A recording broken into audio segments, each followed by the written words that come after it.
আসসালামু আলাইকুম music lover ভাইরা। একটা সুন্দর জিনিস আজকে আপনাদেরকে দেখাইলাম। লট মোসপেট পাওয়ার মেটাল ট্রানজিস্টর দিয়ে করা, খুবই ভালো জিনিস।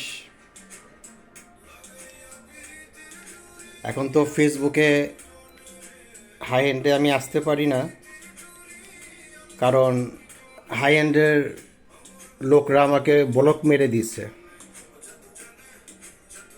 হাই এন্ডের লোকরা আমাকে ব্লক মেরে দিছে, কারণ হইল আমি ইউকের প্রোডাক্ট আনি কিছু বাংলাদেশে, তারপর ইউকের প্রোডাক্ট ওপেন করে ভিডিও দিই ফেসবুকে হাই এন্ডে, এবং 230 ভোল্ট 240 ভোল্ট যেটা ইউকের প্রোডাক্টে আসে সেটাও উল্লেখ করে লিখে দিই, যে কারণে হাই এন্ড থেকে আমাকে ব্লক মেরে দিয়েছে। যাক, ভালোই করেছে, ব্লক মারছে। রিজিকের মালিক আল্লাহ।